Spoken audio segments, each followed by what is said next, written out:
श्रीमद् भगवद गीता सार।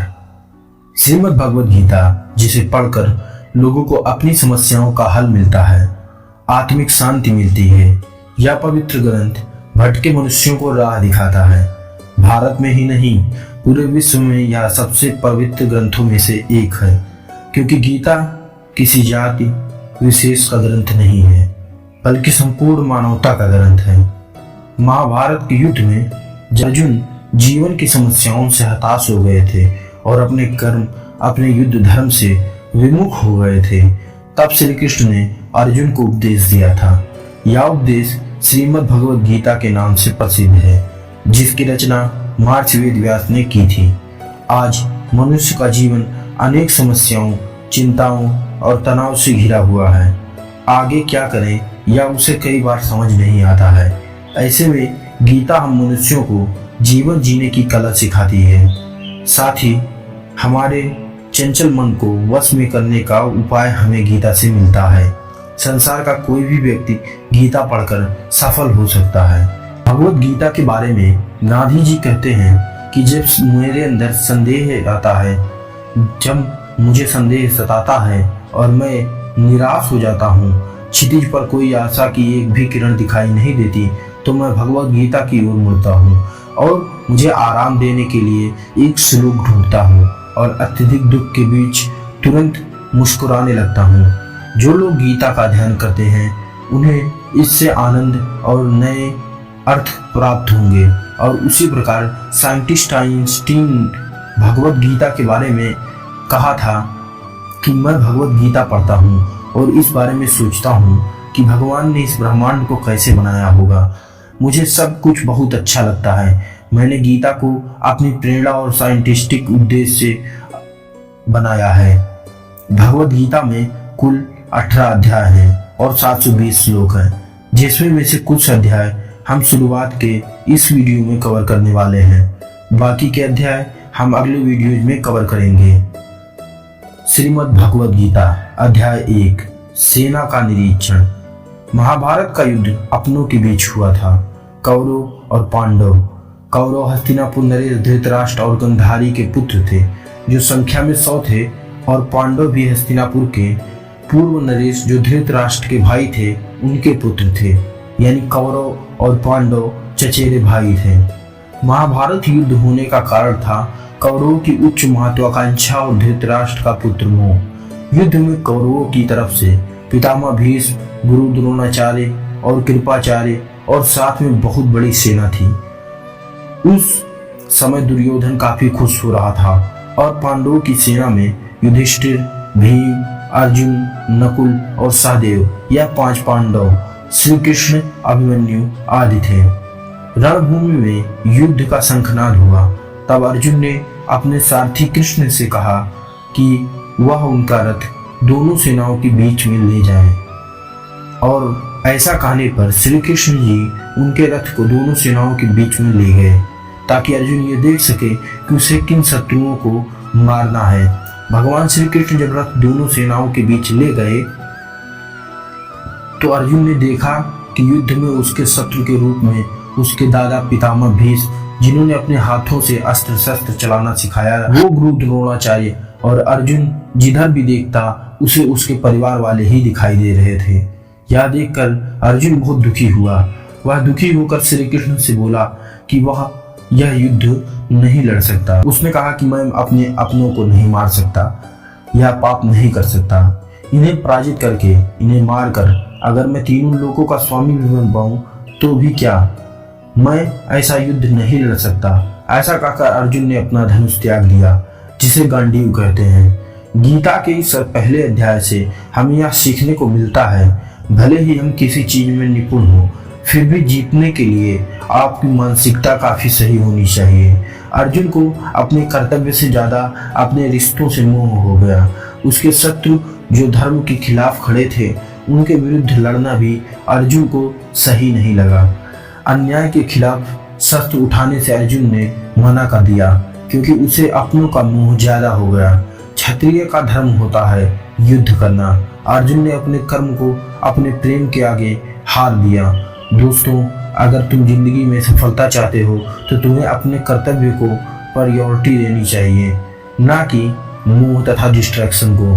किसी से लगाव करना गलत नहीं है, पर यह लगाव यदि आपके कर्तव्य के बीच में आ रहे हैं तो यह बहुत गलत बात है। यह सीख हमें पहले अध्याय से मिलती है।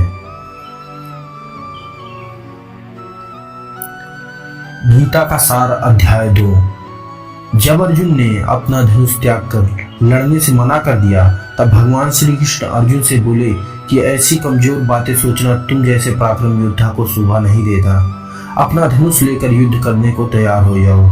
तब अर्जुन ने कहा, हे भगवान, मैं अपने अपनों से कैसे युद्ध करूं, उन पर कैसे प्रहार करूं? मेरे बचपन से जिन्होंने देवता की तरह मैंने सम्मान दिया है, उन पितामह और गुरु द्रोणाचार्य के ऊपर प्रहार कैसे करूं? उनसे युद्ध करने से अच्छा है मैं भिखारी हो जाऊं, क्योंकि यदि मैं ये युद्ध जीत भी गया तो भी मैं पराजित होने से ही वाला हूं। क्योंकि ऐसी अवस्था में अर्जुन ने श्री कृष्ण से उनका मार्गदर्शन करने को कहा।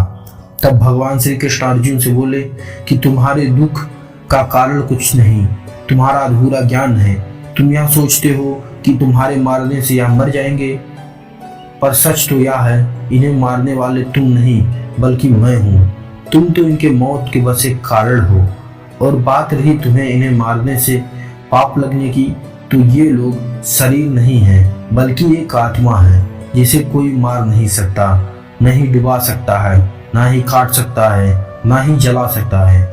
जिस तरह तुम वस्त्र बदलते हो उसी तरह आत्मा शरीर बदलती है। ये लोग मरने के बाद मेरे ही पास आएंगे। जन्म देने वाला और मारने वाला मैं स्वयं हूँ।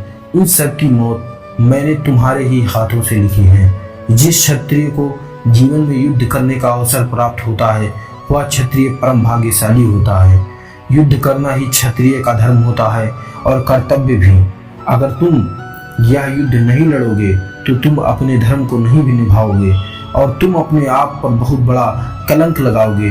तुम्हारी वीरता, तुम्हारे साहस पर लोग सवाल उठाएंगे।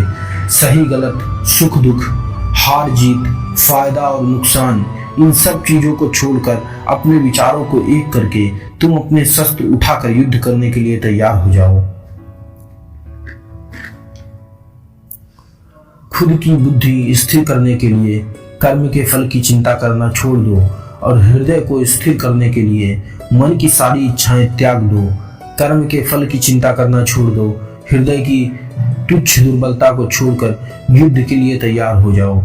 अपनी इच्छाओं पर जो व्यक्ति नियंत्रण पा लेता है वह सुख दुख के फेरे से मुक्त हो जाता है। इस दूसरे अध्याय से हमें यह सीखने को मिलता है कि हम में से कई लोगों ने अपने अपनों खोया है या फिर अपने आने वाले समय में खोएंगे। यही इस संसार का नियम है और किसी व्यक्ति के निधन पर रोने की जरूरत नहीं है, जबकि उस व्यक्ति की आत्मा अमर है। भगवान श्री कृष्ण ने कहा है कि हम इस दुनिया में जन्म से पहले भी नहीं थे और मौत के बाद भी नहीं रहेंगे, लेकिन हमारा इस ब्रह्मांड में अस्तित्व किसी न किसी रूप में जरूर रहेगा। मृत्यु के पश्चात या तो हमारा पुनर्जन्म होगा या तो हम परमात्मा में हमेशा के लिए विलीन हो जाएंगे। जब अर्जुन कोई निर्णय नहीं ले पा रहा था तब भगवान श्री कृष्ण ने उसके कर्तव्य को प्राथमिकता देने को कहा। दोस्तों, अगर जीवन में सफलता पाना चाहते हो तो कुछ चीजों को सैक्रिफाइस हमें करना पड़ेगा। भले ही तुम्हारा मन तुम्हें ऐसा करने से रोकेगा, पर तुम्हें अपने कर्तव्य को प्राथमिकता देनी होगी और यही जीवन का सही मूल्य है। जब हमें जीवन में कुछ पाने की इच्छा होती है तो उस चीज को पाने के लिए हम कोशिश करते हैं और असमर्थ हो जाते हैं।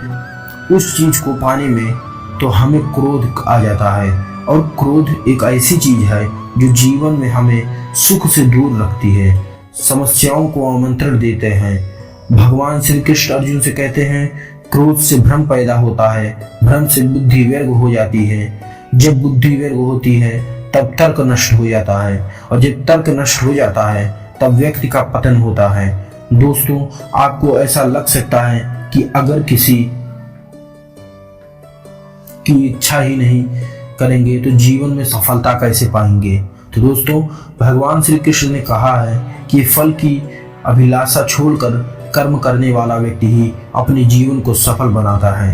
वह जीवन में पहले अपने लक्ष्य तय करना है और सफलता, इन चीजों की चिंता किए बिना तुम्हें कर्म करना है।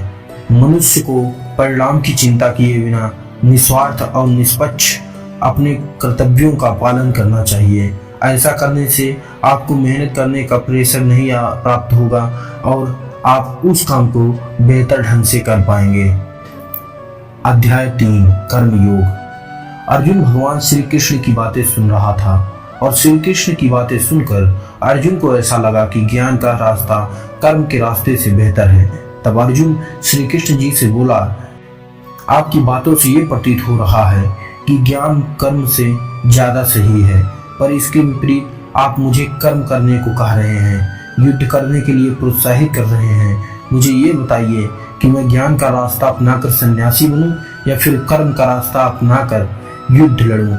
अर्जुन के इस प्रश्न पर भगवान श्री कृष्ण बोले, हे अर्जुन, इस संसार में मैंने 2 योग बनाए हैं, ज्ञान योग और कर्म योग। योग मतलब हमारा जीवन सफल बनाने का रास्ता। प्रत्येक मनुष्य अपने कर्मों से बंधा हुआ है, जो चाह कर भी मुक्त नहीं हो सकता। उदाहरण के दौर में अगर तुम्हें जीवित रहना है तो तुम्हें सांस तो लेना ही पड़ेगा, पेट है तो भोजन खाना ही पड़ेगा। हे अर्जुन, तुम एक क्षत्रिय हो, तुम्हारा धर्म ही कर्म है। तुम्हारे लिए संन्यास के रास्ते से कहीं अधिक सही रास्ता कर्म है। अपने कर्तव्य को महत्व दो, परिणाम के लिए नहीं बल्कि कल्याण के लिए युद्ध करो। तुम्हारे कर्म का अनुकरण तुम्हारी आने वाली पीढ़ियां करेंगी। मैं स्वयं भगवान होकर भी स्वयं अपना कर्म करता हूँ और मनुष्य मेरा ही अंश है। मैं जैसा करूँगा मनुष्य वैसा ही करेगा। कर्म करते समय यदि कोई आपका साथ ना दे, आपकी आलोचना करे, फिर भी आपको अपना कर्म करते रहना चाहिए। कुछ समय पश्चात वही मनुष्य आपका अनुकरण करेगा। हे अर्जुन, तुम बिना किसी आशा या पछतावे के बिना किसी दया के युद्ध करो। फिर अर्जुन ने भगवान श्री कृष्ण से पूछा, हे कृष्ण, अगर आप ही कह रहे हैं कि मनुष्य आपका ही अंश है, तो फिर भी मनुष्य के हाथों गलतियां क्यों होती हैं? अर्जुन के इस प्रश्न का उत्तर देते हुए कृष्ण जी बोले, हे पार्थ, मनुष्य के शरीर की प्रकृति ही भोग विलासी होती है। अगर मनुष्य की इच्छाएं पूरी नहीं होती तो उसे क्रोध आता है और उस क्रोध के कारण मनुष्य अपना धर्म, कर्म और परमात्मा में दिखाई नहीं देता। फलस्वरूप मनुष्य गलतियां कर बैठता है। क्रोध और कामना के कारण अपनी इंद्रियों पर नियंत्रण नहीं कर पाता। शरीर से शक्तिशाली है, इंद्रियों से ज्यादा शक्तिशाली है। मन से ज्यादा शक्तिशाली है। बुद्धि और बुद्धि से भी ज्यादा शक्तिशाली है आत्मा। और अगर कोई इंसान आत्मा से अपने बुद्धि पर नियंत्रण पा लेता है तो बुद्धि उसके मन को वश में कर लेगी, मन इंद्रियों को वश में कर लेगा और इंद्रियां जब वश में आ जाएंगी तो शरीर भी नियंत्रण में आ जाएगा। और ऐसा करने से मनुष्य गलतियां करने से बच जाएगा। ऐसा करने से हर मनुष्य बुरे कर्म करने से बच सकते हैं। दोस्तों, ज्ञान और कर्म यानी नॉलेज और एक्शन, ये दोनों चीजें से ही हम अपने रिजल्ट को पा सकते हैं। कर्म करते रहिए, आप उसके फल की चिंता मत करिए, क्योंकि फल देना किसी और के हाथ में है और कर्म करना आपके हाथ में है। भगवान श्री कृष्ण ने अर्जुन को उसका जो कर्म है वो करने को कहा, यानी इस दुनिया में हमारे लिए जो काम करना अत्यधिक महत्व है वो करना चाहिए। फॉर एग्जाम्पल, अगर तुम स्टूडेंट हो तो तुम्हारा काम है पढ़ना। ठीक उसी तरह जिस तरह एक क्षत्रिय होने की वजह से अर्जुन का दायित्व कर्तव्य था युद्ध करना। अगर तुम्हें कोई गोल अचीव करना है तो उसे पाने के लिए तुम्हें क्या क्या करना होगा, इसे समझना, ये हो गया ज्ञान योग। फिर उसे पाने के लिए जो आपको करना होगा वो हो गया कर्म योग। भगवान श्री कृष्ण ने हमें बताया है कि हमें ये नहीं सोचना चाहिए कि कर्म हम कर रहे हैं, कि कर्म ईश्वर का ही अंश है और ईश्वर के द्वारा ही ये कर्म हमारे हाथों से हो रहा है। ऐसा सोचने से आप मेंटली स्टेबल होकर अपना काम कर पाएंगे और अपना टेस्ट दे सकेंगे। रिजल्ट अच्छा हो या बुरा उसकी चिंता नहीं करनी चाहिए।